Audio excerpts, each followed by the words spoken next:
எல்லோருக்கும் வணக்கம். அதாவது பொதுவா நம்ம வீட்டிலேயோ நம்ம குடும்பத்திலேயோ ஒரு மிகப்பெரிய இழப்போ ஏற்படும் பொழுது 16 நாள் மிகப்பெரிய துக்க நாளா நம்ம வந்து அந்த வழியோடு இருப்போம். இன்றைக்கு எங்க தலைவரும் சரி, தமிழக வெற்றி கழகமும் சரி, எங்க தோழர்களும் சரி, இந்த 16 நாள் எங்களுடைய குடும்பத்தில் எங்களுடைய மக்கள், எங்களுடைய உறவுகள் இறந்த நாளையோட 14 நாள், 16வது நாள் காரியம் முடிகிற வரைக்கும் யாரும் பேச முடியாத அளவுக்கு மிகுந்த வலியோடு இருந்துகிட்டு இருக்கோம். இதுல எங்களுடைய நியாயங்களை சொல்றதுக்கோ இல்லை எங்க மேல இருக்க அவதூறுகளை சொல்லும் போது அதுக்கு பதில் சொல்றதுக்கோ எங்களுடைய இந்த வலி மிகுந்த நாட்களோட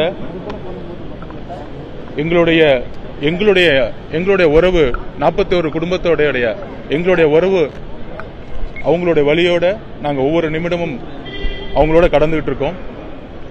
இந்த 16 நாள் காரியம் முடிகிற வரைக்கும் எங்கள் தலைவருடைய முடிவும் சரி, எங்களுடைய முடிவும் சரி, எந்த விதமான அரசியலோ இல்லை எங்கள் மேலே ஒரு அவதூறுகளோ இல்லை எந்த விதமான ஒரு தவறான செய்திகளை பரப்பும் பொழுது நாங்கள் பதில் கொடுக்காதது எங்களுடைய வழிகளை எங்களுடைய மக்களுக்காக நாங்கள் அவங்களோட இருந்துகிட்டு இருக்கோம். 16 நாள் காரியம் முடிஞ்ச உடனே என்ன உண்மைகளோ அந்த உண்மைகளை கண்டிப்பாக சொல்லுவோம். அதற்கு இடையில எங்க தலைவர் கட்சி மீது ஒரு பொய்யான குற்றச்சாட்டுகளை எழுப்பி எங்க நிர்வாகிகளை கைது செய்யக்கூடிய நடவடிக்கைகள், இந்த இழப்பையும் இந்த வலியையும் நாங்கள் அமைதியாக எங்க மக்களோடு இருக்கும் பொழுது, இந்த கட்சியை முடக்கணும்னு நினைக்கும் பொழுது எங்க தலைவர் ஒரு சாமானிய மனிதனுடைய நம்பிக்கையாக நீதித்துறையை நாடி உண்மையை கொண்டு வரதுக்காக எங்களுடைய போராட்டத்தை தொடங்கியிருக்கோம். பத்திரிகை நண்பர்களுக்கு என்னுடைய பணிவான வணக்கம். 16 நாள் காரியம் முடிஞ்ச உடனே அந்த மக்களுடைய ஒவ்வொரு வழி மிகுந்த நாட்களோடு நாங்கள் சென்றுட்டு இருக்கோம்.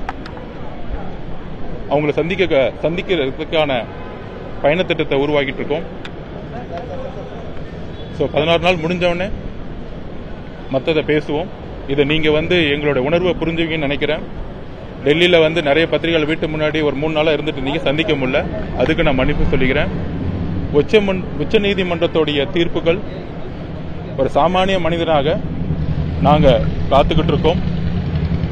ஜஸ்டிஸ் ப்ரிவல், உண்மை வெளியே வரும். இப்பொழுது எங்கள் தலைவர் சொல்லியிருக்கிறாரு, கட்சியுடைய மாவட்ட செயலாளர்கள் கடுமையாக கைது செஞ்சிட்டு இருக்காங்க.